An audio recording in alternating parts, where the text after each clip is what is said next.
the Bunny Rabbit's Hole. This is part 2 on pop culture, where we will cover today's pop culture. I'm Craig, and this is... I am Jason. And in our last episode, if you haven't listened to it yet, you get to go down the Bunny Rabbit's hole of our childhood. Essentially, we combined pop culture and when we were kids and just did the first part of this one. So on this one, I think we want to go into more of closer to today's pop culture, Yeah. what's more relevant and current today. But there's a few things that we have to get out of the way at the beginning of this episode that we didn't necessarily do at the beginning of this one or the last one. Right. We like to do a disclaimer. When we talk about this stuff, we talk freely, and we pretty much say what our opinions are, and not everybody's going to like them. If you're easily offended, I would just get the fuck out of here now. Yeah. Because you're not going to like it. Bye-bye. But if you're not easily offended and you want to hear two guys talking about a bunch of shit, stick around, because sometimes we get funny, sometimes we think we're funny, and we're not. That's the funniest thing you've said in a while. Right? So let's just go ahead and jump right into this. So let's define how far back we're going to talk about as today's pop culture. I think we should go 10 years. Just 10 years. Okay. Yeah, go back that's fair. 2008. Yeah. And it's funny because that's really not that long ago. No, it's not. But so much has changed in that 10-year period. Yeah. That it would be a whole new step. I mean, there's basically a huge gap from pop culture that we talked about in the first episode to now. But we don't really need to talk about it. Yeah. It could be. We never know. Somebody wants to hear about it, they can. At some point, when we got all these people listening, and we get all of our sites up, and you guys, if there's something you want to hear us talking about, please, by all means, message us on those sites. And if it's something we find interesting, we'll cover it. If not, sorry. And we may even mention your name during the podcast. Ooh. We don't have any sponsors or anything, so that's your gift. We'll say your name, and please either email it to us or whatever, however you're going to contact us. Make sure you give us a phonetic spelling of your name, because we don't want to be one of those people that butcher your name. Because I grew up with everybody butchering my name my entire life, so I know how it feels. Yeah, same here. Everybody wants to put an O-N on the end of my last name, so. But, yeah. So, when you think of pop culture in the last 10 years, and this is odd because I'm going to start with the same thing I did in the last one, I got to go with Star Wars. Okay. Because, are you talking Disney, about because Disney bought Star Wars and then they decided to reintroduce them to the mainstream? Yes. Now, did Disney buy them for did Disney come out with the Phantom Menace and all that? Because I'm a little lost on that. No, that was Lucasfilms. Okay, so that's Disney when bought them just before these last sets of movies just came out. Right. So basically, Lucasfilms had these 3 major hits, and then they turned around and tried to destroy the whole legacy with the 3 more movies. Yes. They tried to destroy us with Jar Jar Binks. Yep, Jar Jar Binks and Anakin Skywalker. Oh, yeah. Hayden Christensen. Yeah. All the incarnations of that until anything Anakin was wrong. I'm sorry, Hayden Christensen and Jake. Your name doesn't matter. Lloyd, that's it, Jake Lloyd. You guys fucked up the basis for the greatest movie villain ever, Darth Vader. Yes. You turned, although it's funny that, and now that I'm actually thinking about it really quick, the turnaround that they did, they turned this whiny little toddler into a whiny fucking teenager into the coolest villain of all time that had a whiny fucking teenager. Right. Oh, the Well, I was gonna go cycle to continues. Tachi Station. Fuck you. So basically, Disney saved Star Wars by buying Lucasfilms. Yes, because Lucas really had no more of the creative direction of the movies. No, he was pretty much And, washed up after the first three. and that's another thing that right there is there's a lot of people about that first movie that came out that was pissed off because it was also directed by the guy who gave Star Trek new life, J.J. Abrams. Okay. He did Oh yeah. that first Star Wars movie, but he also did the first two of the Star Trek movies. And William Shatner came out and called him a whore. Well, William Shatner's called a lot of people a lot of things, and he's pretty much been irrelevant for like the last 15 years. Yeah, but he's still the coolest irrelevant guy on the planet, though. Yeah, I'll give you that. He's awesome. But anyway, but go back to your. I kind of derailed your point there about how Star Wars started your. Well, okay, like we started off the last one because Star Wars was the main pop culture thing when we were kids, and now it's become relevant again, and it's these, the Last Jedi, and I can't remember the names of them. I've seen some of them. I haven't seen them all. The ones that I have seen, I did enjoy. Not the Lucasfilms one, but when Disney bought them. Yeah. I thought they're action filled. They kept you interested, and the characters were developed. Even in Rogue One, where they showed character development. Die. That was the thing. Even in Rogue One, everybody was going to die because you will never see any of these characters ever again in another movie. You knew they're going to die, but those characters are still very well developed. Right. So, I mean, to me, that's probably one of the best things in, modern pop culture. There's a lot of stuff that's really popular in modern pop culture that I don't care for. I'll let you take a turn with it. So one of and it started a little bit before that, but I think in the last 10 years is really where it ramped up to all the rest of the shows, because American Idol started long before our 10-year window. But when you get past that, you started getting into like The Voice and X Factor and all these other things, all these different talent competitions that just took over network television. And when you go back and look at it, there's only been a handful of winners or contestants that you even remember from any of this stuff. Staying power. It's the amount of exposure that these shows get didn't translate into the amount of success that the contestants were supposedly going to get.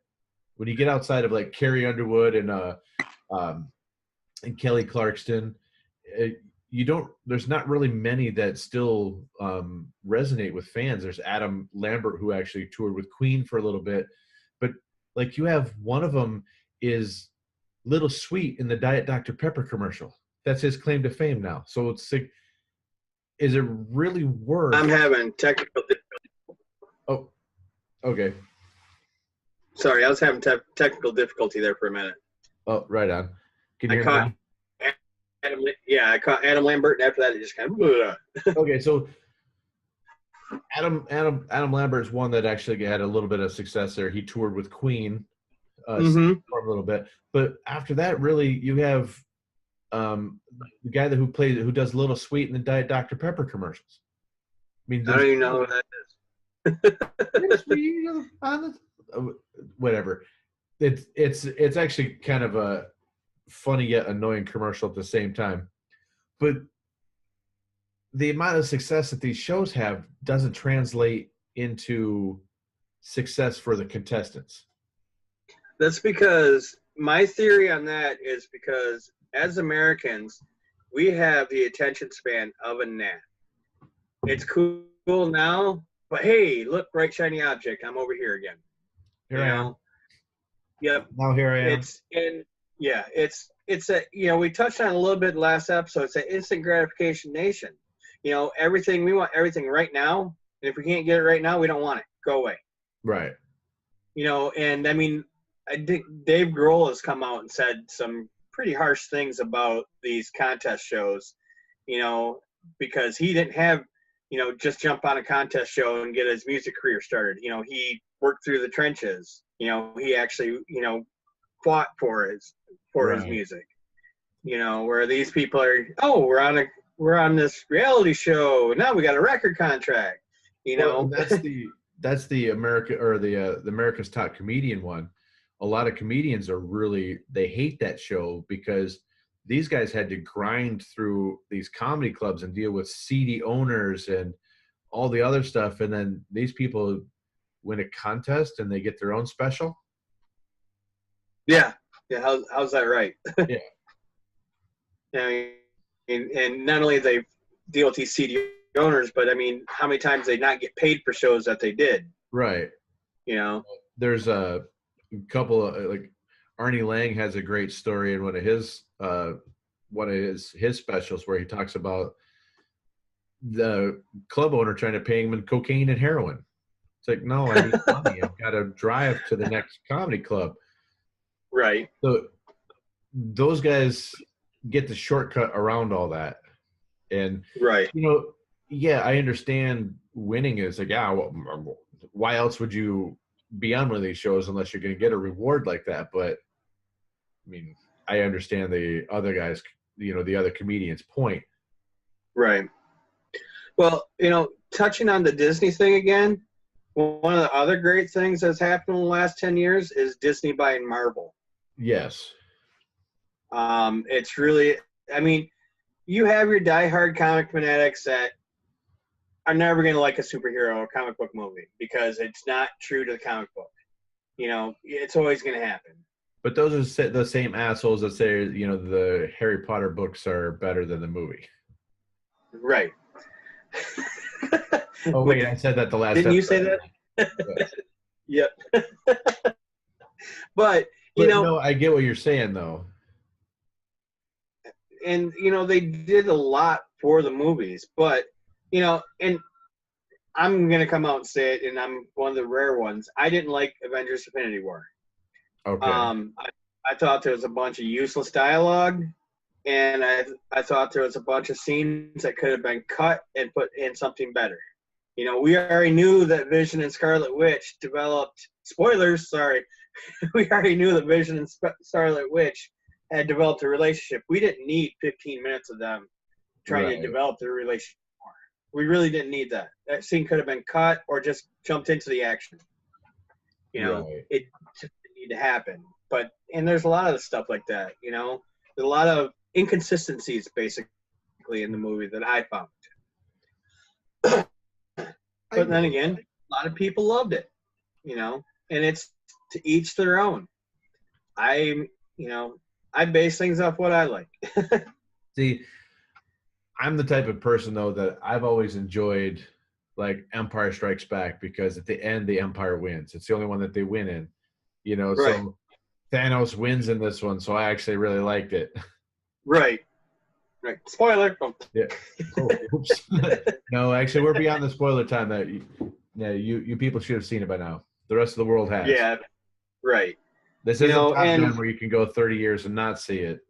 You go see this movie. The other thing that I really like that Marvel and Disney have done is added much more diversity. They have their very first Muslim superhero, who's Miss Marvel. Yes. I don't know if you know about that. Yeah. I think that's really cool. I think so too. You know, they have, like, Peter Parker apparently died in some dimension, so they came out with Miles Morales, this Hispanic Spider-Man. Yeah. And, you know, I thought that's really cool. You know, but then it kind of touched on what the other stuff we talked about in the other one, there's different dimensions in comic books, and, you know, I'll get so confusing and interlaced. But, you know, then you go into probably one of the most iconic Marvel movies, and I haven't seen the second one yet, and I'm kicking myself, but, you know, Deadpool. Let's break the fourth wall. Why don't you talk a little bit about breaking the fourth wall, because that's more your area. So up until Deadpool really came out, probably the best movie that had ever been done with breaking the fourth wall, where you can actually speak directly to the audience, was Ferris Bueller. Yeah. Because it was great. It's like this kid is, he's, well, just like there's parts of that movie where, yes, we do understand now that he is a psychopath, and Cameron is codependent. Cameron's got a lot of medical problems up in his head, and if you have medical problems, please seek help.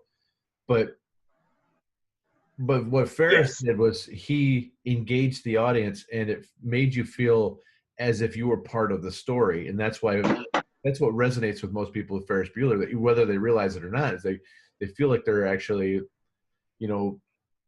on the day with Ferris because he's talking to me. Right.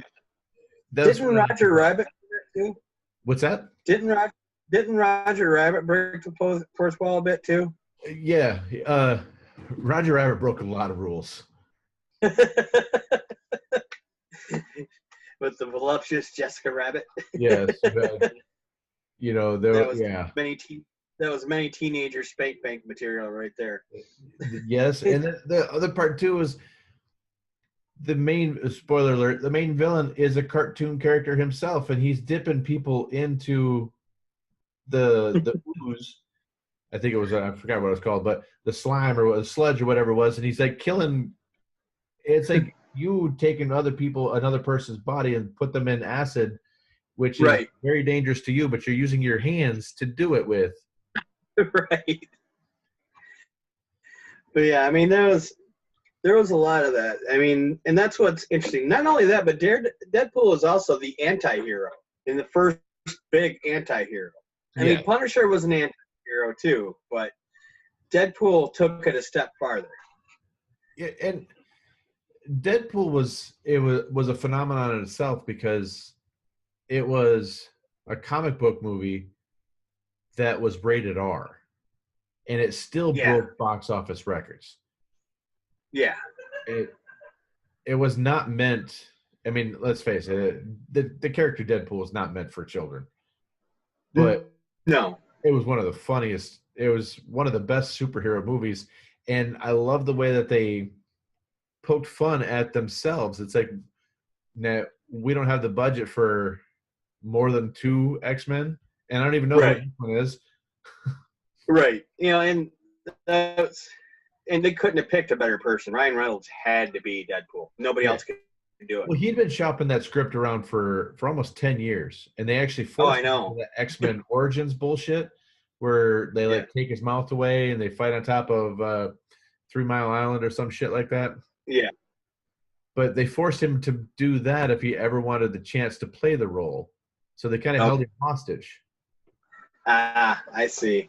Yeah, but I mean, for me, and I have to see the second one. I am kicking myself because I still haven't seen it. But it was, to me, that's one of those movies that's going to be, iconic. It's going to stand the test of time, and it's always going to, be there. It's always going to be around. And I can't wait for all the sequel jokes in the next one, or the repeat jokes, the trilogy jokes. Right. Yeah, and I mean, Ryan Reynolds is just going to take it to a new level. But he always does. I mean, everybody hated his Green Lantern movie. I liked it. I'll just come out and say it. I enjoyed it. But I like how I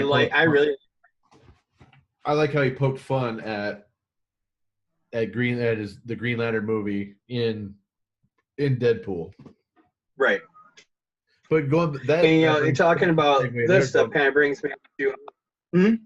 Oh, I was gonna take a quick segue going back to how Disney bought Marvel.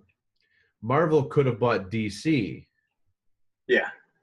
If Marvel would have bought DC, then Disney would have been in charge of making the Justice League movies, and they wouldn't have been as shitty as they were. Yeah. I mean, they weren't terrible movies, but they were definitely subpar to the Marvel MCU movies. Okay. Daredevil, the movie, proved that Ben Affleck cannot play a superhero. Yeah. And then Batman vs. Superman proved that he still can't play a superhero. So why bring him on to Justice League as well? Yeah. I mean, how many different Batmans have we seen over the last 30 years? We're okay with, that lack of continuity. Give us somebody different that can act. Well, I think, yeah, Batman has been the one character that nobody seems to be able to play right. Right.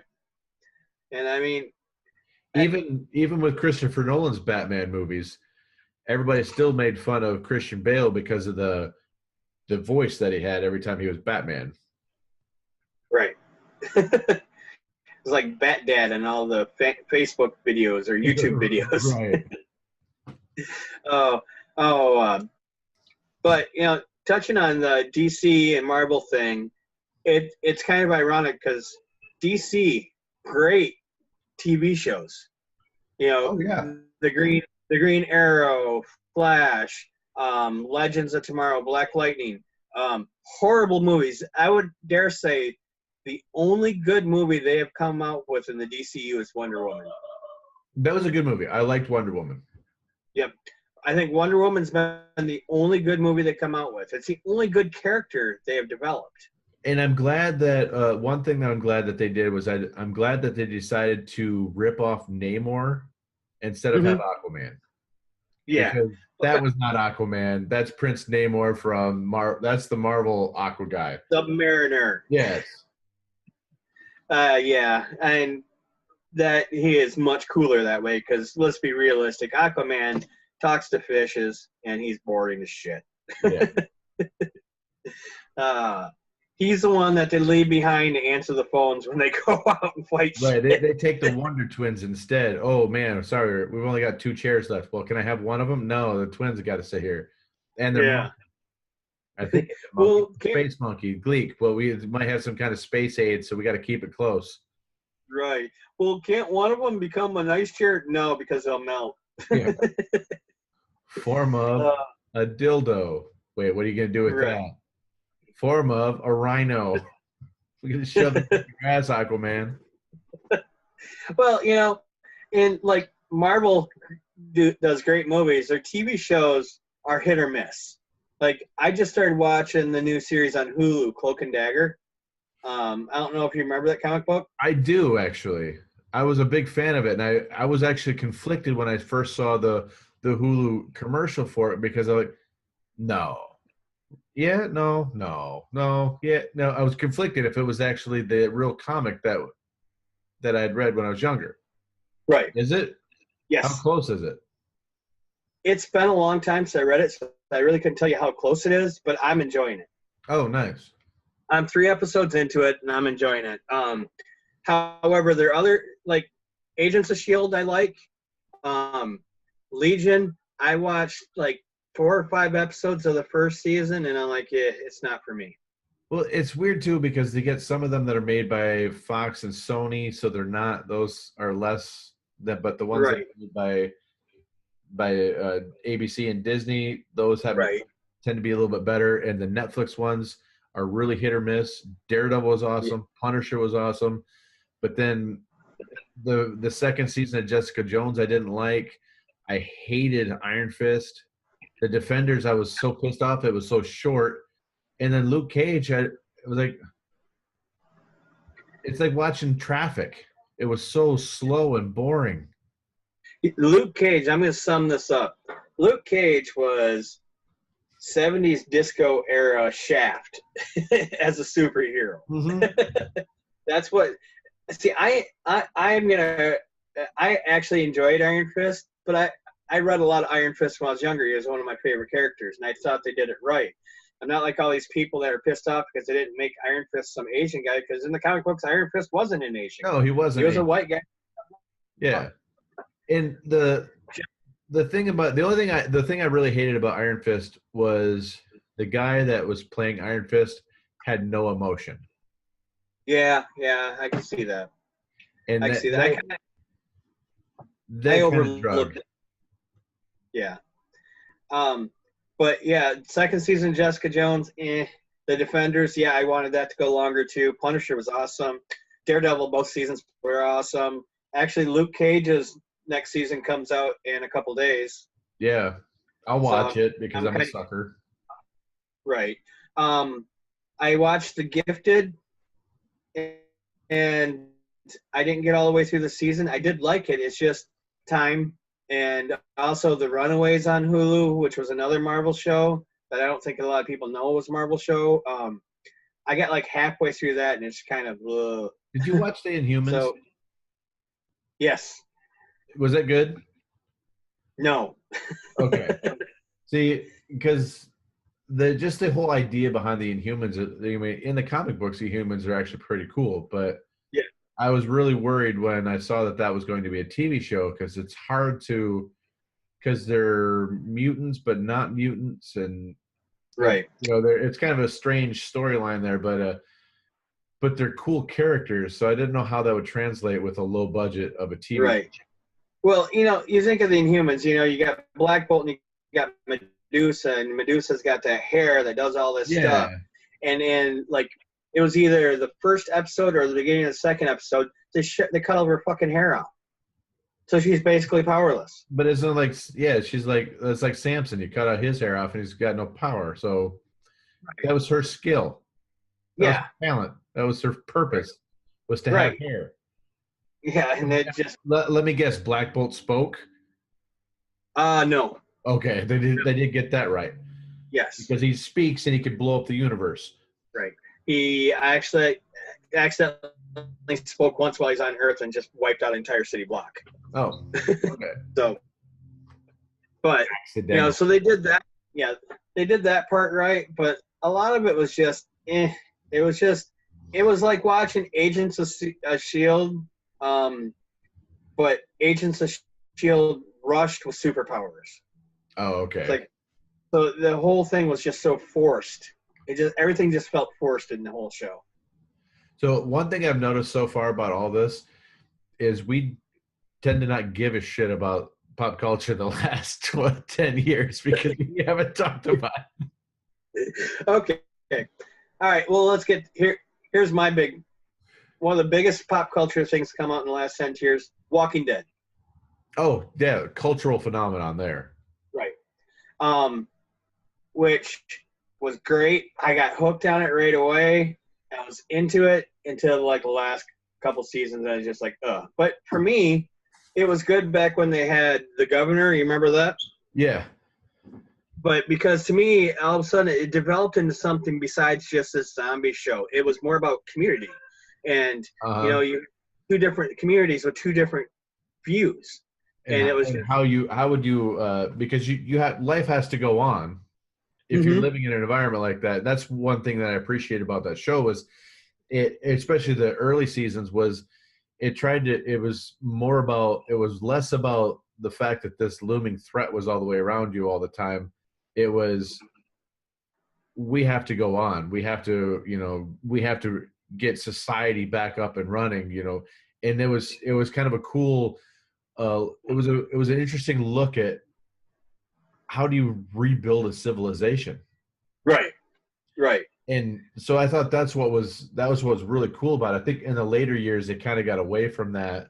Yeah. I kind of quit watching it, but it was kind of cool because they created this whole, just by the popularity of that show and then the popularity of Max Brooks's book, the Zombie Survival Guide, which in World War Z ended up becoming a movie eventually, which kind of really wasn't based on the book, but it was, zombies were everywhere. Right. And zombies were one of these just great, they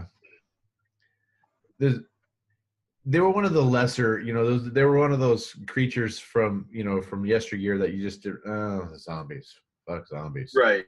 Oh, another fucking Yeah, zombie. I mean, growing up, we thought of zombies, we thought of Night of the Living Dead or Return of the Living Dead, where they're just always slow, and I'm like going, why don't you just get in your car and fucking drive away? Or just run. Right. But now you get into World War Z, those zombies were fucking fast. Yeah. They're more like rage zombies from 28 Days. Yeah. But they brought I mean, in the last 10 years, they've brought zombies to a whole new level. Yeah. Up until Well, I enjoyed World War Z, and okay, so the one problem I've always had with zombie movies is this, and World War Z did it too, and I really appreciated the beginning of that movie because it showed the entire world as a zombie apocalypse. And it's like you're seeing like the wall around Jerusalem falling because zombies are stacking up. You're seeing all this stuff from the plane and all this crap is going on. You kind of got to see that in a smaller scale at the very beginning of um, Dawn of the Dead, the remake. When the lady gets out of her house and she's driving and she ends up at the motel, or not the motel, but the mall. You see it at a smaller scale how zombies affect the overall planet and everything, and then you see it again at the end where they finally get on the boat and they go and they end up at an island. Spoiler alert. Zombies there too, but zombie movies always narrow these people into a small little room. It's like Right. World War Z starts off on the planet. I mean, he's jumping on planes, he's on a boat out in the ocean, he's all over the place. But then where does he end up? In a small little condensed glass room in a medical lab. Right. So, and even like Night of the Living Dead, they end up in a farmhouse and they end up upstairs, they end up in an attic. In what's the 28 days and 28 days later, they start off in the whole city, but then they don't get narrowed into a little thing. And that's always been a thing I hated about zombie movies was just stay outside. Right. You can get away. You really can. They're slow. Yes, there's a lot of them, but you can get away. They're slow. Right. Right. And it's now they're being overdone too, and it's like everything's got to have zombies in it now, and it's just getting old to me. The zombies are played just like so I won't say that so you go back to where I was going with all that before like the remake of Dawn of the Dead, and then going into like World War Z, and then the new spin on the zombie in 28 days and 28 days later. I think the best zombie movie then was Serpent and the Rainbow. Oh yeah. Where he goes down to Haiti and they like make zombies. Right. It's based on a book, based on a true story. That's to me that was scarier than walking, corpses, because this right. was people manipulating other people into being like mindless drones, slaves even. Right. It was using voodoo, and voodoo's like an off branch of Catholicism, actually. You ever see that shit, man? That's some scary shit right there. It is, man. Scary shit, man. They put a root on your ass. You're fucked. Like we talked about in last episode, the curse on Bruce Lee's family. Somebody put a root on him. Yeah. But all right. So we've talked about that. Okay, let's jump on to pop culture. You think of shows like movies like Hunger Games, Harry Potter, the post-apocalyptic, mazes, or what is that? Maze Runner. Yeah. You have all these post-apocalyptic preteen, movies that are, basically aimed at our teenagers and stuff like that. I mean, yeah, I'll sit and watch them with them because they're action and adventure and stuff, but they get old to me really fast. Yeah. I watched the first Maze Runner movie and I thought, yeah, this is kind of a cool movie. And then we watched the second one, then the third one. We just kept watching just because we'd seen the one previous to it, but didn't really give a shit about the story anymore because it kind of went off the rails. Right. And that's pretty much the same with Hunger Games for me. The Hunger Games is basically the Running Man. Yeah.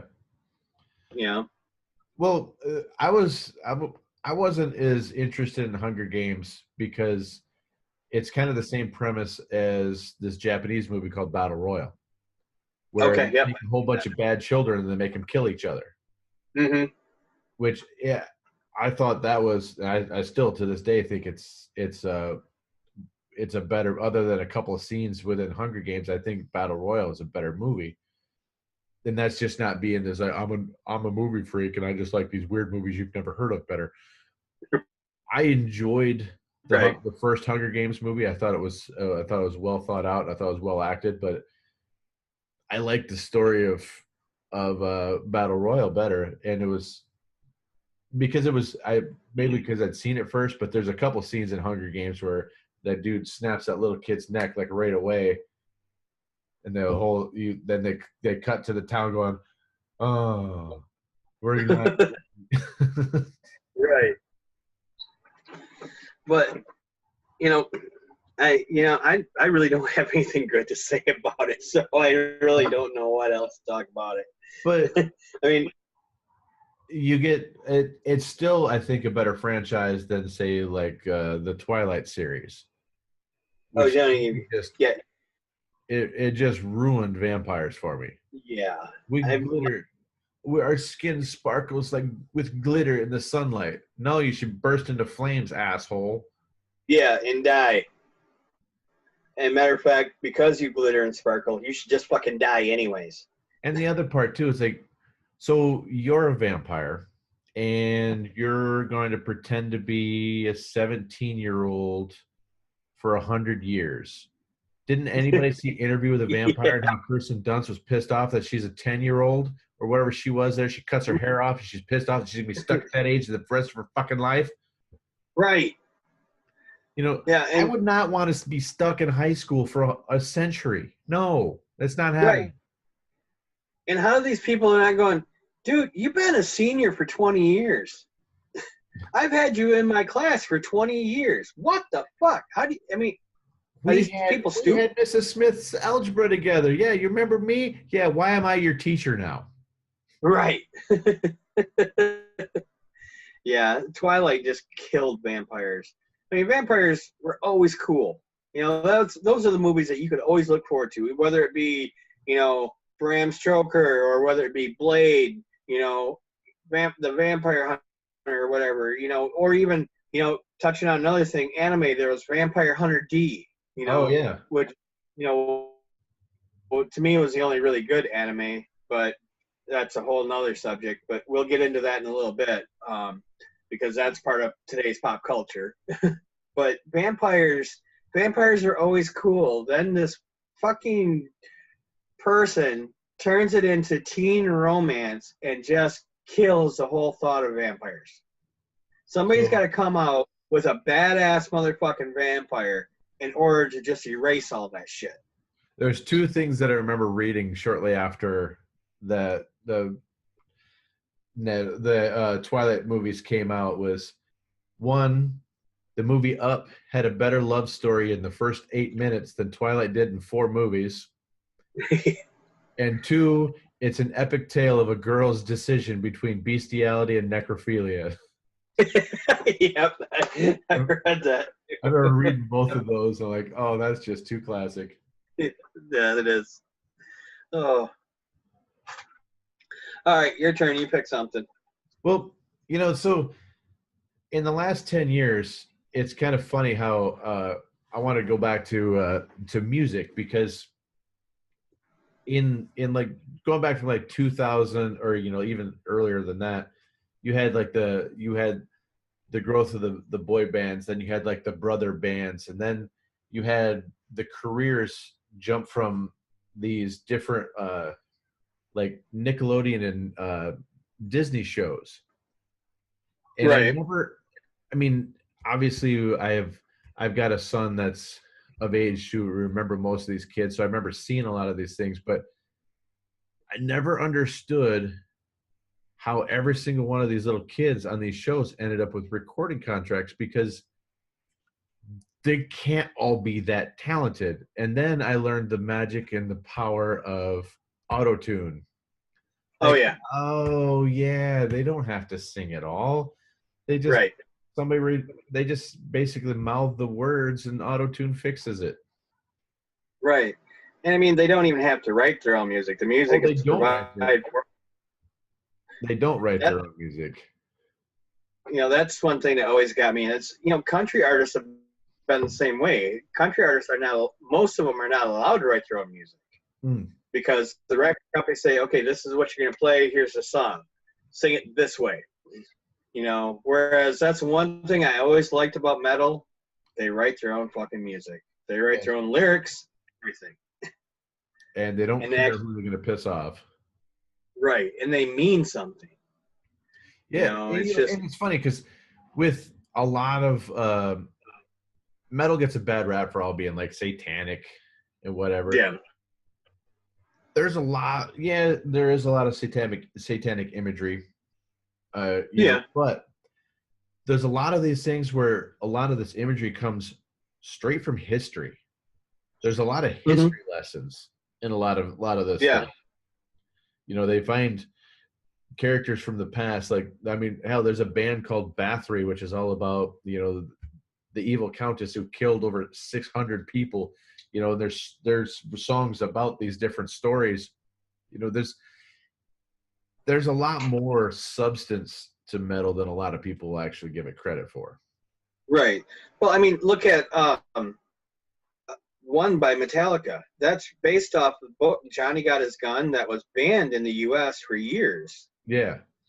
About the guy who had, he had his arms and legs and lower jaw blown off by like a landmine, and it was written by Dalton Trumbo, and I mean that was basically he was like blacklisted for writing that book, But it was. Go ahead. Oh, I said, and then they turned that book into a movie with Jason Robards as the director, and that's finally how that story started hitting the mainstream a little bit. Right. It was a very obscure movie, but then they used. I was so glad that they used imagery from even scenes from the movie within the song and the video, so that it kind of there's no way of saying that song was about anything else. No, there's not. I mean, I actually, after the song came out, I was in high school and I actually read the book. And you want to get really depressed, read that book. Oh. It is very depressing. I mean, basically, the guy's got no arms, no legs, no lower jaw. He can't talk. So how he communicates is Morse code, tapping it with his head. And basically, he's tapping "kill me" over and over again, in Morse code. And because why? If I was I would be doing the same thing. Why would you want to stay alive like that? Yeah. What kind of life? Goes back to the whole assisted suicide, debate. With Jack Kevorkian from the late '80s. Right. Right. Dr. Death driving around in his van, going to people's houses and putting them to death. Right. Or helping them. He didn't actually push the plunger, allegedly. Right. But I mean, it's just, granted, we've strayed off from modern time back to our times. But all right, let's jump back into one of the most significant things that happened in like the last 10 years, though, is probably the domination of Michael Phelps in the Olympics. Oh yeah. Nope. We haven't had somebody like the Olympian of all time. Right. And he's actually even survived the little marijuana scare. Right. Which goes back to another a segue. There is Subway has a terrible job of picking spokespeople. They had one in prison for being a pedophile. They had a guy who they had to fire because he was high, which I think would have been a better selling point for their people. It's like right. Sandwiches. They're made out of yoga mats, so get high, eat one. You had a football player who is not even in the league anymore, so we're not going to pay you anymore. But they just had a terrible track record. Yeah, I never thought about that, but yeah, you're right. Poor Subway. Yeah. Well, all right. Let's get down and dirty. Lord of the Rings. Okay. I love the movies. They're still a guilty pleasure of mine. I still watch them all the time. But the one thing that always drove me nuts about Lord of the Rings is everything's got a fucking name.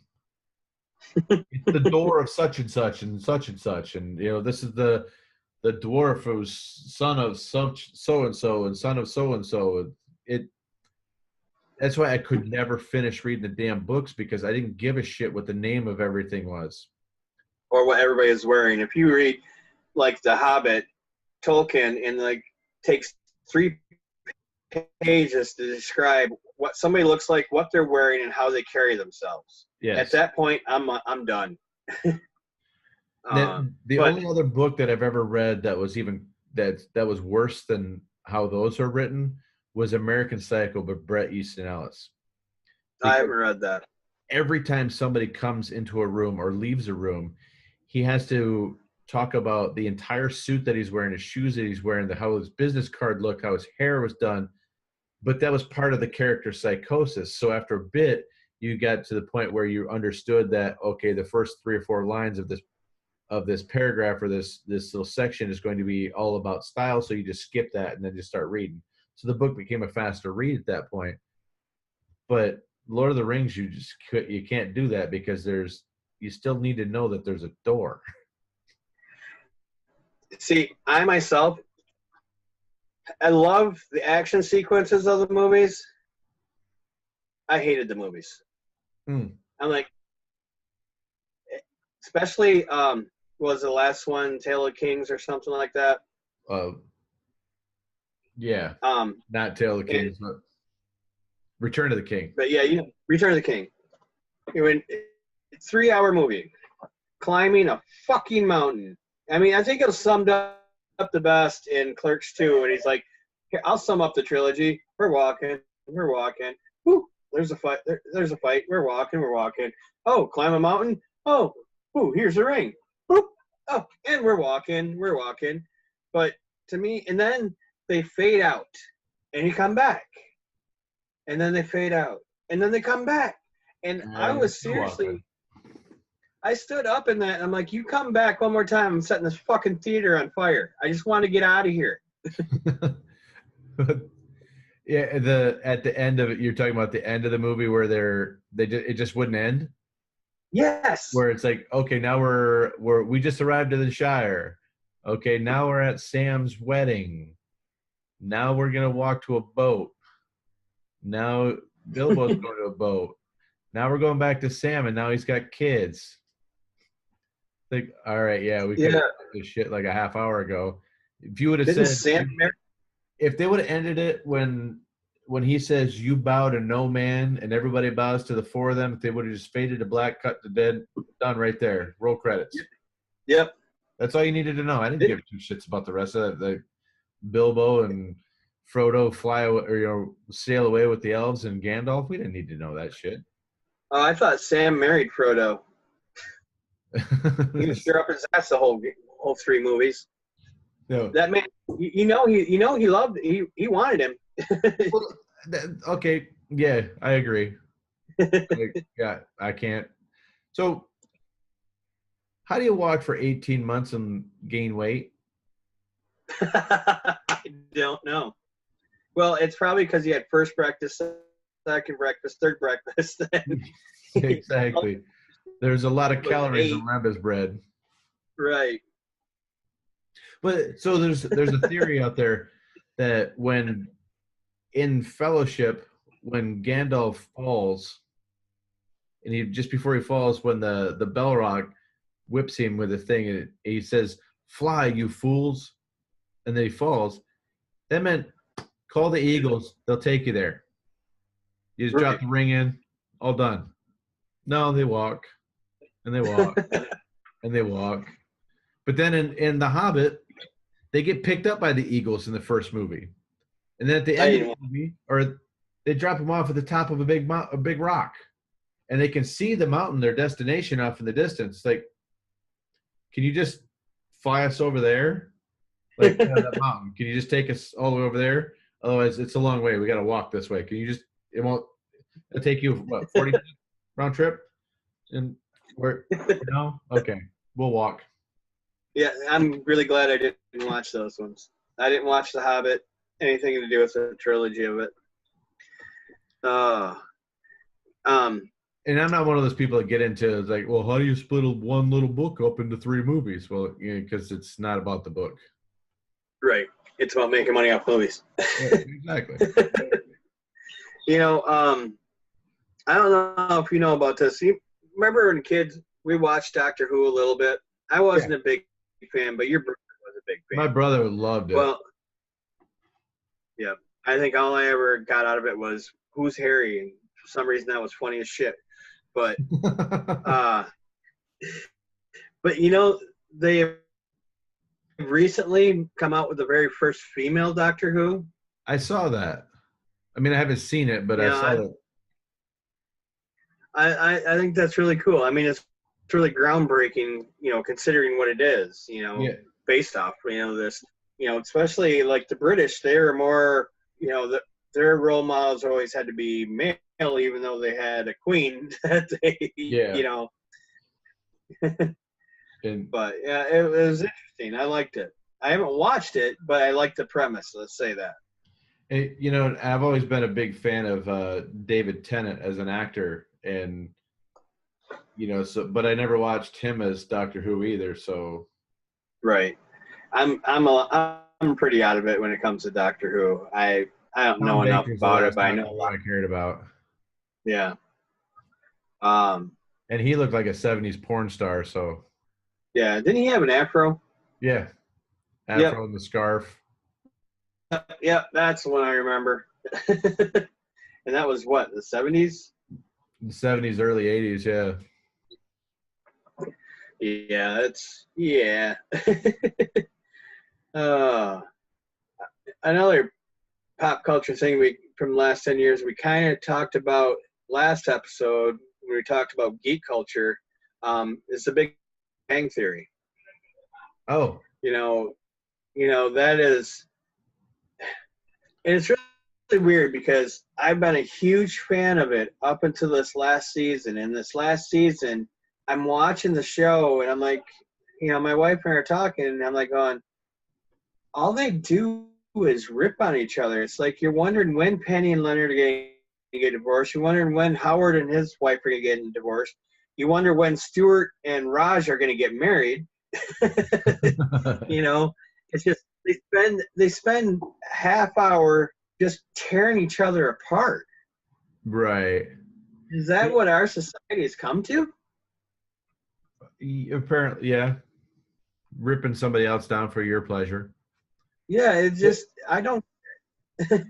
I like the resurgence of careers of these former, 80s stars like Maya Bialik, who was Blossom back in our day, is in that show after taking a hiatus to actually become a PhD candidate. Right. I think she got her PhD, but she's a hell of a lot smarter than I am. Yeah. But it's funny because she talks about all this stuff on the show, but she actually understands it. Right. She's the only one just saying the words. She's the only member of the cast that actually has a PhD. Yeah. But yeah, it's amazing. And well,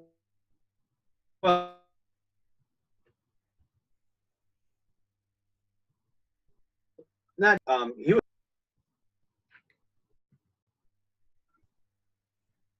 What's that? Technical difficulty. Yeah. Okay. Penny's husband. Can't remember what his name is on there, but he was a child actor from the '80s too. He was on Roseanne. Oh yeah, Galecki. Yeah. Johnny Galecki. I mean, he was married to the cool daughter on Roseanne. Yeah, Becky. Yeah. No, not Becky. Or Darlene. Yeah, Darlene. That was the 2 kids, right? I was 50-50 on that one. Right. I picked the wrong one. But I mean, now that researched his career, but I don't see him ever going past that. I wanted to go tails. Yeah. I think now he's buttonholed as that character, and I don't think he'll ever get another character. Yeah, probably not. He's got that typecast thing. But yeah, let's see, that's that whole page. I know, going down my notes too, and it's like, Don't give a shit. Don't give a shit. Get off my lawn. Right. More Well, Britney Spears. we got you go into like modern animation and what adults, a lot of male adults and teenage boys like are like Family Guy, The Simpsons, South Park, Mm-hmm. that stuff that Simpsons have been going on forever. Since we were kids. Yeah. It's like They came out. 28th season now or something like that. Yeah.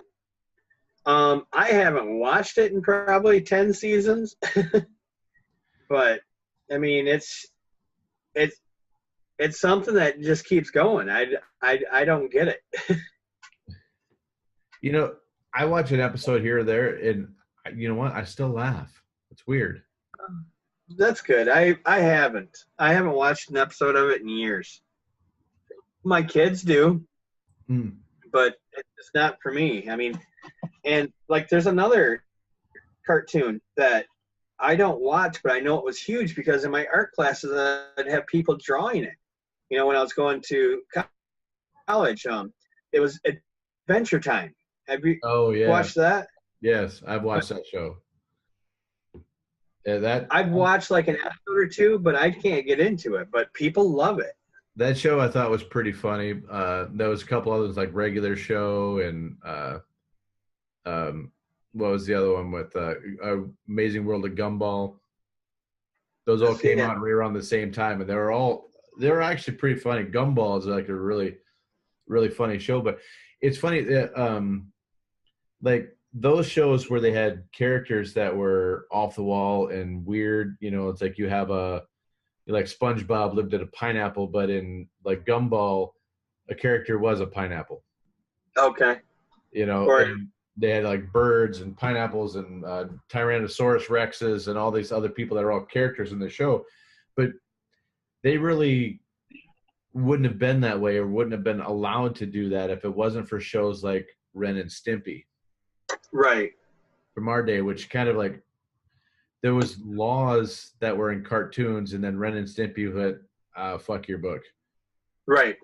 Fuck that shit. We're going to piss all over it, and we're just going to do what the fuck we want. And then if you laugh, you laugh. If you don't, you don't. It's not for you.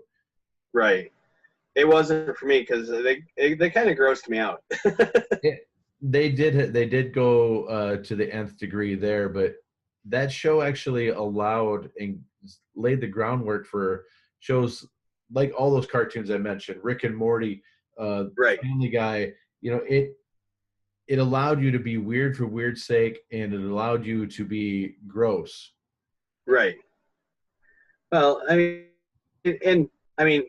touch on Rick and Morty. Rick and Morty is a combination of modern day pop culture with pop culture from when we were kids. Yes. It's basically a spin-off of Back to the Future. Yeah. That's exactly what it is. They make a lot of references to shows in pop culture from when we were kids, but at the same time, he still tries to stay relevant. Right. And it's funny. I'm not gonna lie, I enjoy Rick and Morty. I don't enjoy the other stuff, but I enjoy Rick and Morty. Yeah. But I think it's more of an intellectual humor too. Yes. Where like Adventure Time, you got a guy running around in pajamas with bunny ears carrying a wooden sword and a dog that's running around talking that transforms into other things. Yes. And that is just weird to me. It's weird for weird's sake is what it is. Yeah. But Rick and Morty, you even had the whole, when McDonald's came out with, I can't pronounce it, but the sauce, the Suzuki sauce or whatever it's called. Szechuan sauce. Okay.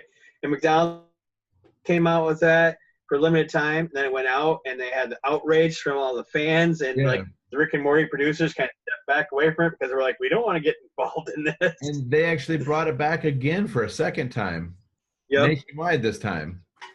Yeah, like my son actually kept a couple of the packets. Oh, nice. Yeah. But yeah. Oh. But that's one of those shows that I do enjoy. There's other shows that have come out that are pop culture, like Game of Thrones. Oh yeah. Based off based off the George R. R. Martin books, and they've actually gone past the books because he takes forever to write a book. And you know, to me, I think it's funny because I'd like to see where the next book goes, if he follows the format of the show or if he just says fuck it and goes his own direction. They can catch up. Right. It'll be interesting. I mean, it really will.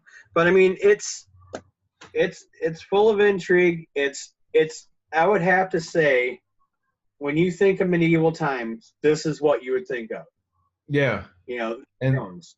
They do a good job of actually, like, I think, capturing what different kingdoms' thought process would be, you know? Right. We live in the fucking cold, but we don't bitch about it. Right. And it touches on, everybody talks about how violent it is today. Yes, it's violent, but it's violent because we have 24-hour media coverage from 50,000 stations that catches everything, and everybody with a phone can videotape something and send it in on social media. But, I mean, you look at Game of Thrones, that's how it was. A brother would kill his brother trying to get the throne. I mean, the incest, the raping, the killing. I mean, rape and pillage came from that area, the term. Right. It was celebrated. Go back and read just, back with the Crusades, if you don't think it was more violent back then. Right. I mean, yeah. But that is for another episode.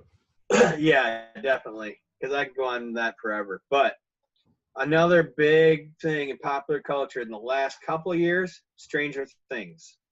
Oh, and that actually kind of blends back into the, stars of yesteryear being brought back into the forefront. Yeah. I'm glad to see Winona Ryder's back working. I've always enjoyed her. But yep. And, Michael Modine, he kind of resurrected his career again too.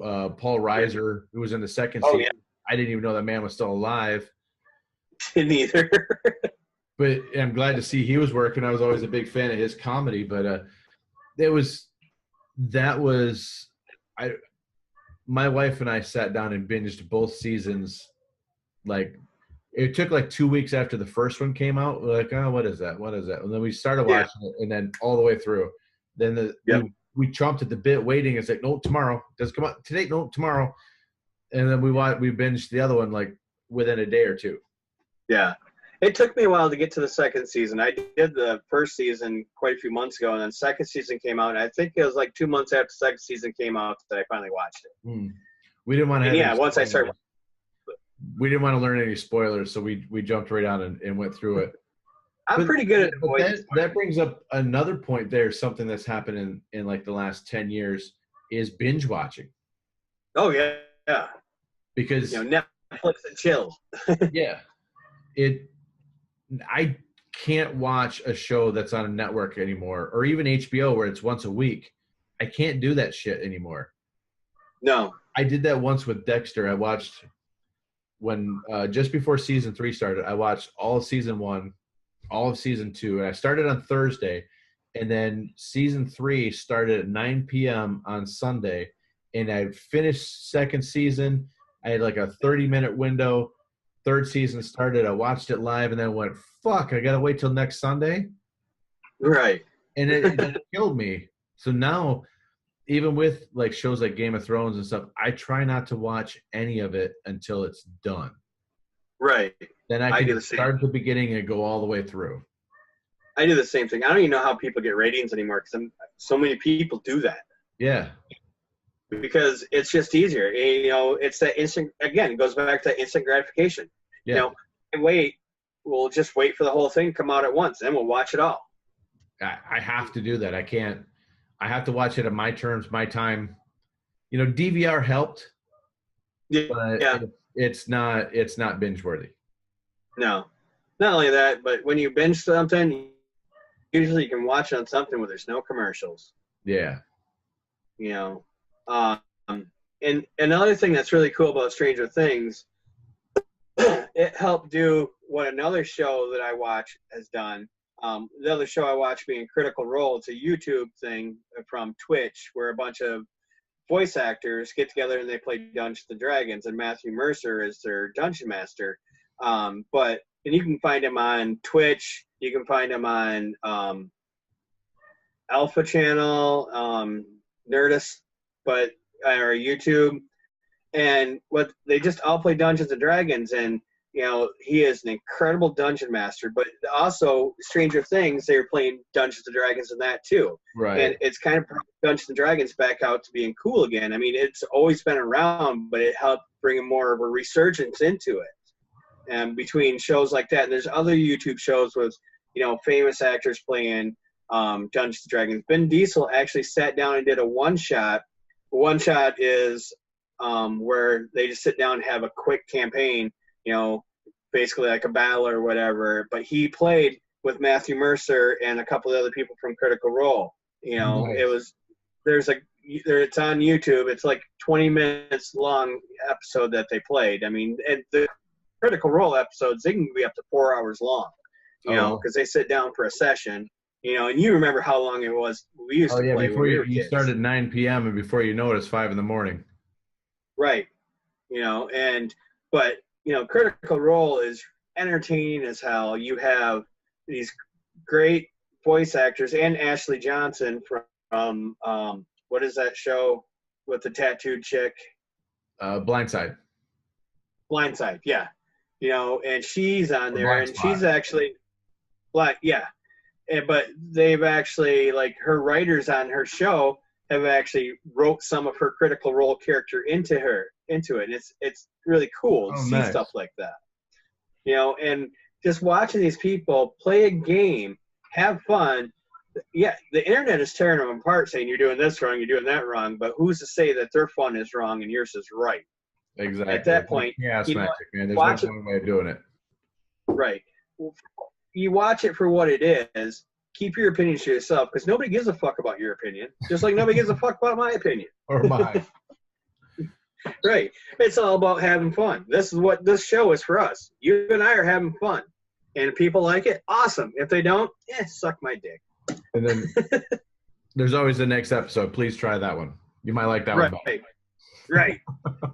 Oh, another one I want to touch on, and I know you're not really into it, but I love it. Archer. Now, okay.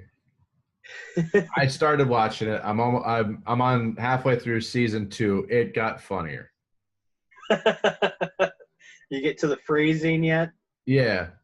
Yes.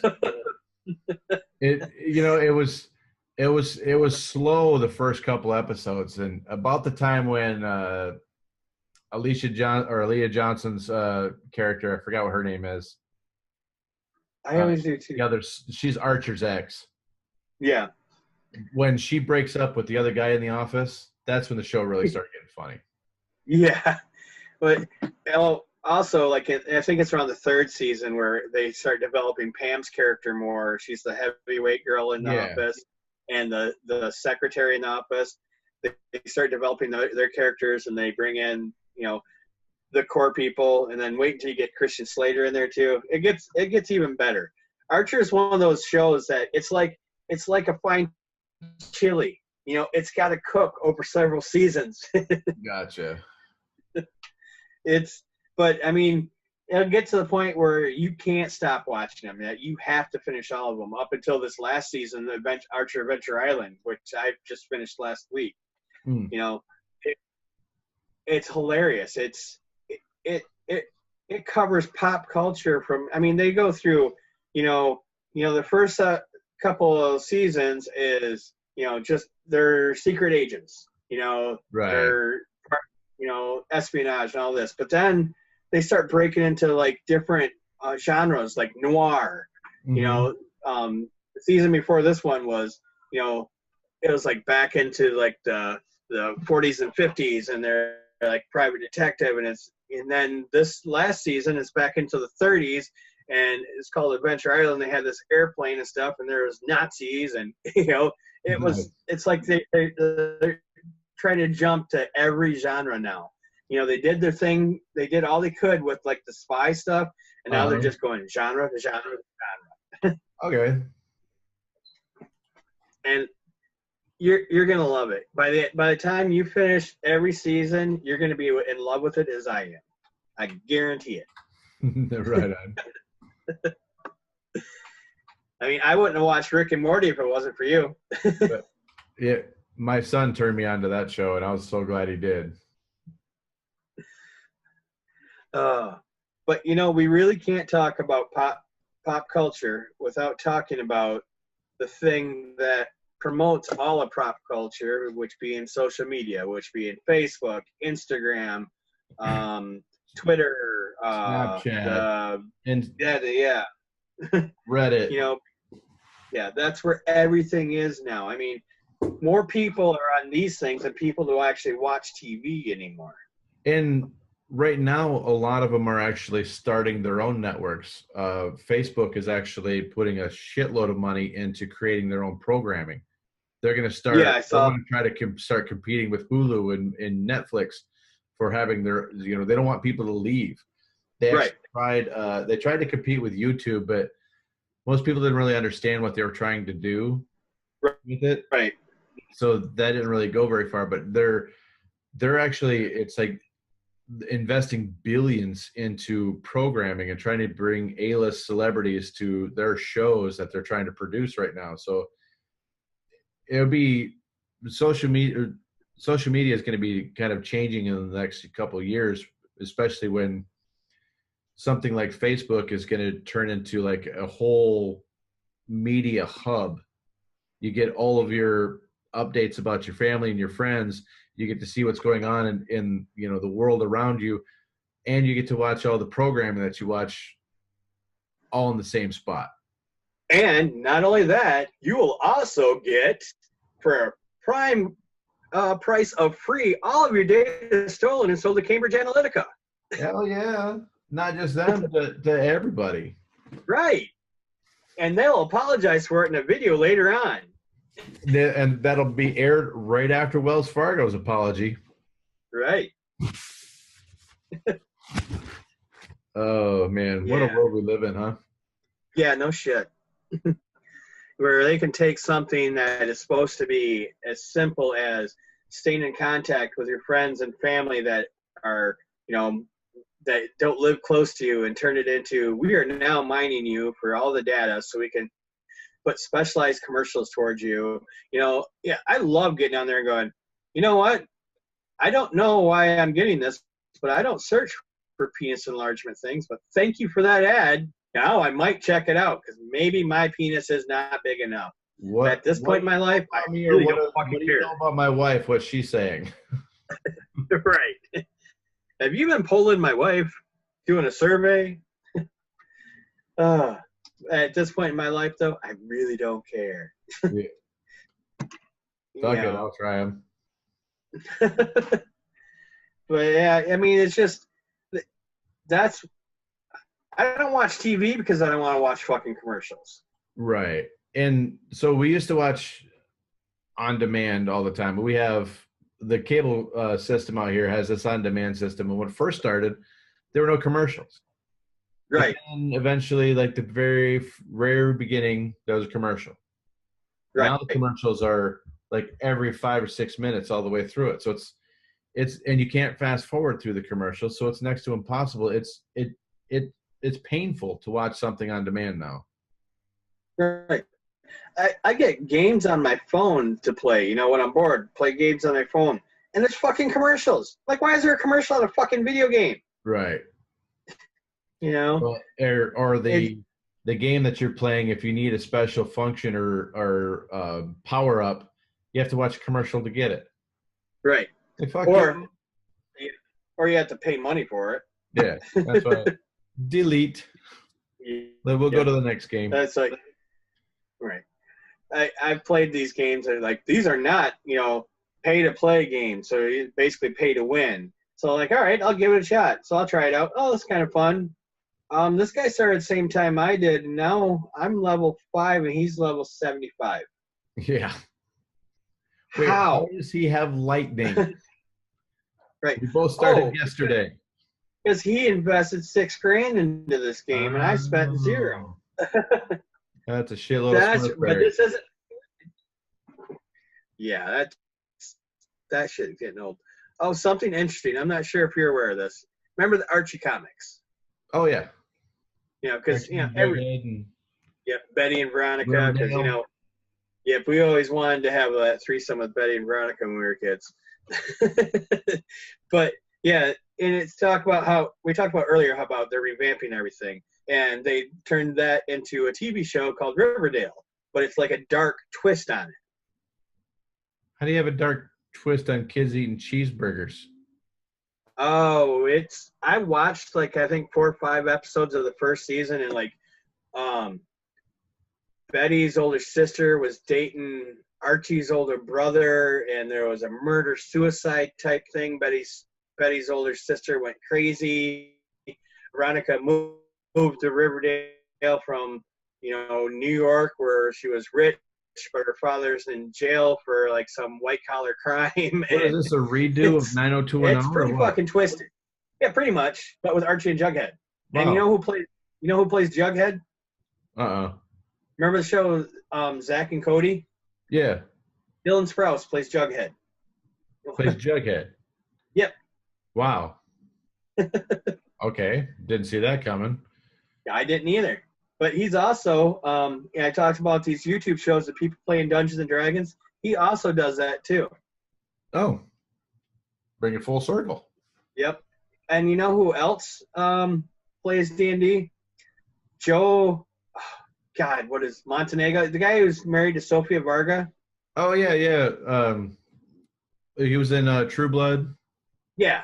Big burly guy. Yeah, he guest starred on Critical Role a couple times, but he plays in a group with Dylan Sprouse. Oh, did you ever see the Netflix Pee Wee Herman movie where he's in that? No, I haven't. He plays Pee Wee's best friend. It's hilarious. Nice. But I mean, like The Walking Dead, have you watched, I don't know if you're familiar with the latest seasons where they had the King. No. African-American guy with these dreadlocks. A really cool character in the movie, but he came in and sat in for one adventure with Critical Role. They have a lot of guest stars that come in. Damn, Will Wheaton.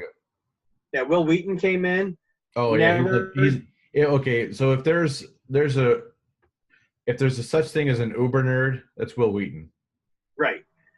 But one thing you can always count on when Will Wheaton is that the majority of the roles that he rolls are going to be a natural one. Nice. He is cursed when it comes to dice. That's funny. But I mean, they've had a lot of good stars go on there, and I mean, for people who aren't aware of Matthew Mercer, he does voices for video games and cartoons and stuff like that. He's the one that, I don't know the video game, but the Bane tagline in it is "It's high noon." That's Matthew Mercer. Okay. But they also have Travis Willingham and Laura Bailey, who are married. There's Liam O'Brien. There's Sam Riegel. There's Marissa Ray, who's now married to Matt Mercer, and Ashley Johnson. Oh. And you watch they have 2 campaigns. They finished the campaign and then they start a new one. And the first campaign, the people that most people are going to be drawn to are Travis Willingham's character Grog, who's just big dumb barbarian, or Sam Riegel's gnome bard named Scanlan, and they're just funny. The interaction, the role playing that these guys do, sometimes it's a little seriously, I don't care about the romance part, but sometimes it's just fucking hilarious. I'll watch it just because Ashley Johnson's on there. Right. But she's only on the episodes that she's not filming the blind spot, but sometimes when she's filming the blind spot, she'll get out and then she Skypes on there. So they have a computer monitor with Ashley's face on it while she's playing her character. Nice. But I told you that I've seen her in person. Yeah, you sent me the picture from it. Yeah, I saw her in line at Disneyland with some other people, and the whole time I'm staring at it, I was like, man, I know who that is. I don't know who that. Who is that? I know who that is. No, who is that? Who is that? So I snuck a picture and I was looking. I was like, oh, that's Chrissy from not Family Ties, but with the Seavers. She was the youngest Seaver kid with Mike and Carol Seaver. Oh, Growing Pains. Growing Pains. Yeah. Well, she was also in What a Woman Wants with Mel Gibson. She Oh, played his. She oh, played nice. his daughter in the movie. And if you look at her, because she was kind of goofy looking to Mm-hmm. now, and she's just beautiful. I Well, mean, it just showed. well, You know, she was in the first Avengers movie and said, "Captain America saved my life." She's like a waitress or something like that. right. Well, that's what kills me too about Marvel movies is like at least DC went out and made Wonder Woman, so they had a female role. Right. Marvel's gonna do it, but they're gonna do it with Miss Marvel, Carol Danvers. Why not have done it with Black Widow?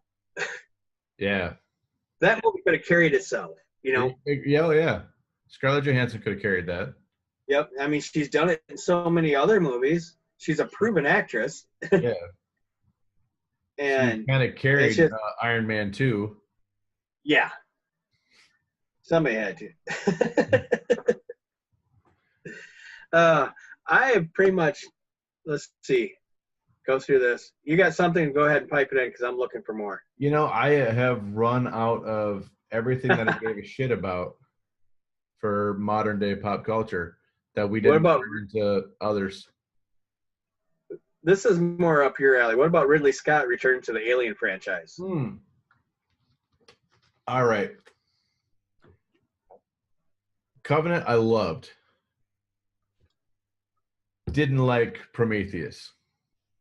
Okay, why not? It because it kind of made it kind of to me it cheapened the xenophobe because it was like bred and created as like a little pet for him, and instead of it being its own race, it was created by the same people that created us. So I didn't really like the whole premise behind that, the architect, Okay, whatever the hell they were called. all right, that makes But sense. Covenant, the last one that had Danny McBride in it, I loved. Okay, I thought that was a great movie. I've watched them. I just don't remember them, and so that shows how much I was into them. Well, what do you think about the reboot of Mad Max? Oh, Fury Road, I watch it probably once every other month. I just watched it again just the other night. Visually, it's one of the most stunning movies I've seen in the last 20, 30 years. Yeah. And people are complaining, it's like, well, all they do is drive it. It's like, it's a Western. It's the same as all those old great Western movies. Now I wasn't a huge fan of those, but now we're taking the Western people out and we're putting Charlize Theron and, and mutants and fucking weird ass cars and the desert and Right. Tom Hardy. Come on. Right. All right. I'm going to ask you about another one that has turned into a huge franchise. Transformers. All right. The best thing they could have done was got rid of the Shia LaBeouf character because it was really played out after the first movie. It was a fish out of water thing for the first one. It was cool. Should have moved on from him there because he became a whiny bitch. Bringing in Mark Wahlberg it worked in the first one because he had TJ Miller from Deadpool as like a sidekick at the beginning of the movie, but then he dies. So then there's no comic relief. It became a straight action film. And then how many times can Optimus Prime forget who the fuck he is? Apparently a lot. Yeah, and I think we got one more movie where he forgets who the hell he is. Now he's Optimus Prime. He's one of the primes, and he forgets who the hell he is. Now he's this Dark Knight, and it's like, what the fuck is going on here? Go play these robot dinosaurs and remember who the hell you are. I just recently watched the preview to the trailer. Like we used to call them previews, but now they're called trailers. Bumblebee having his own movie. Oh, I haven't seen Actually, that. actually looks interesting. It looks like it takes place before all the Transformers movies. Like a And prequel. yeah, it looks really interesting. It's something I might actually watch. I didn't watch all the Transformer movies because honestly, my kids, I'd turn them on for my kids and I'd fall asleep during it. I watched like the last two as background noise. Mm-hmm. So I can't say I really paid attention. Right. I did the same thing with the second Pacific Rim movie. Yeah, I did the You same know, thing for that too. my brother and our friend was telling me how great it was. So I go home and I watch it, and I'm like, oh shit, I already watched this, Yeah, right. but I didn't remember it. No. The only thing good about those movies to me was Charlie, Yes. because Charlie was the last name Day, right? Yes. Yeah, you guys. I I'm a just huge love fan of Charlie Day. It's Always Sunny. Yep, yep. Oh, that's something else. That's something else. Pop culture is always sunny in Philadelphia. Let's take. It is, You want to be a fan? That's gonna be it. yeah. It is the longest running uh, serial comedy show on TV, live action. It is now in Yeah. its 14th season, and that makes it longer than Cheers, longer than MASH. Granted, Hmm. those had like 22 episodes, and this one only has 10 to 12 each season. Right. But it's technically the longest running comedy on TV. That's live action because obviously The Simpsons, the Right. longest running animated show. But Well, there's rumors that Dennis isn't gonna come back. yeah, because he did that AP Bio, but I never saw the show. I did. I love it. Is it funny? Yeah, it's basically his character from Always Sunny in Philadelphia as a teacher. Oh, nice. He starts every class by walking in there and going, "Okay, let's all shut up now. So I'll get ready to shut up. No, I'm not teaching you any biology today." Well, I enjoyed the Mick, but it only made it to its second season, and then they canceled it.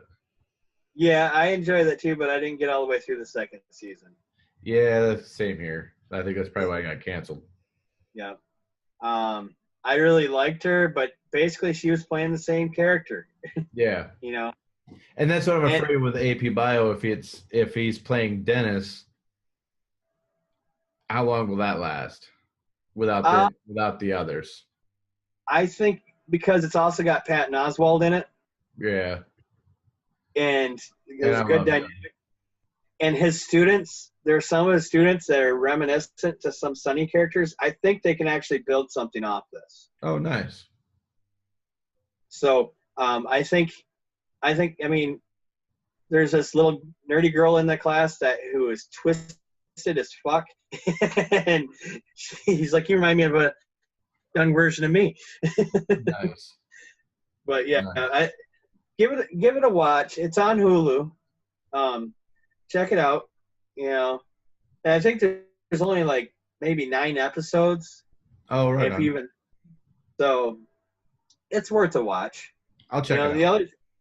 other thing, with pop culture is reality-based TV. Oh, yeah. Some of it, actually, I'm gonna go on. I enjoy some of it, but the stuff that I like are like Ink Master, Face Off, the more artsy stuff, or even the Mhm. cooking ones like Master Chef or Master Chef Junior.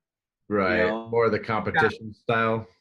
Yeah, but I like Face Off more so than I like Ink Master. I love the art on Ink Master. I just don't need the drama. Oh, right. All this trash talking, all this bullshit thrown back and forth. Shut the fuck up and tattoo. Right. That's all I care about. Show me your art. I want to see you're good. That's what I like about Face Off. They don't do that. Face Off, they do the art. The judges can be a little bit harsh at times, but it's you got Michael Westmore coming in and mentoring these guys. That's One awesome. of the premier special effects makeup guys. That basically created the industry. That's awesome. But those are the type of shows I like. Yeah. I don't. The reality style shows that I like are the ones where they investigate like paranormal shit. Oh yeah, I You love know, those too. they're a guilty pleasure. Me and my wife, we watch like the one with Zach and them where they investigate all these haunted places, and they always send the one guy down in the basement to lock him up all night. Yeah. Like, what? Well, he's gotten in a lot of trouble for staging a lot of that stuff. Yeah, hey, a lot of it is staged, but Yeah, the he comes off as so freaking pretentious to me. exactly. But I'm not a big fan of him. But the guy Aaron that is like his right hand man on the show cracks me up. Yeah, and see, But go ahead. I was actually going to kind of change gears a bit. So finish. I was always a huge fan of Ghost Hunters too. Oh, yeah, that's a good one too. But the real style of reality style show that I'm into right now is I am addicted to live PD. It's like cops but live, and they just jump from police department to police department around the country, all doing this shit live. Yeah. And they come across some of the dregs of humanity, and it is hysterical. Because it's fucking crazy people after high people after drunk person that you don't have to deal with, but you get to sit back and watch other people deal with them. Right. See, I've gotten into Canadian and British reality TV. Whereas there's like one is called Find It, Fix It, and Flog It, where these I know two the guys. show. Yeah. I know the show. Money for Nothing. Have you seen that one? Uh-uh. This chick goes to the basically recycling center and sees what people are throwing out, and she'll grab 3 items, one for her to refurbish and one for 2 other people that she contracts out to refurbish, and turns around and sells them, and whatever profit she makes, she takes back to the person that she got the item from and gives it to them. Oh, that's awesome.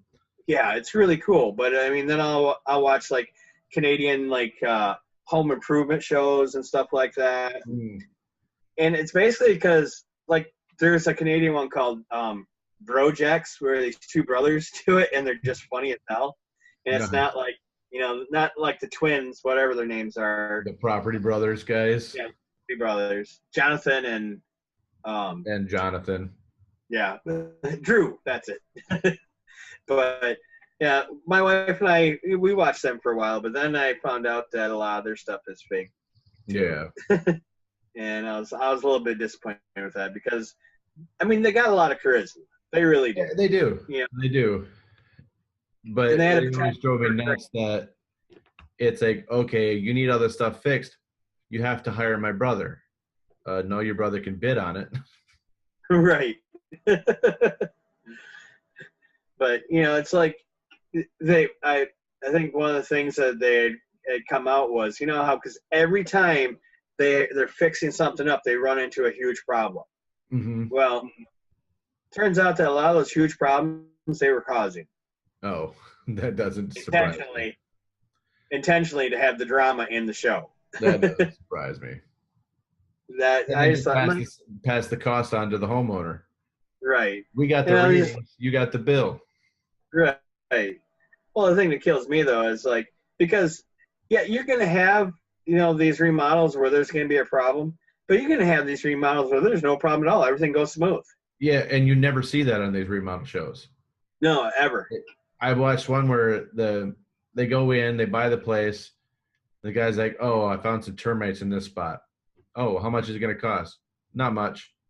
And then they come back, the whole floor is out, the joists are out, everything's out. It's like, yeah, there's more termites than I thought.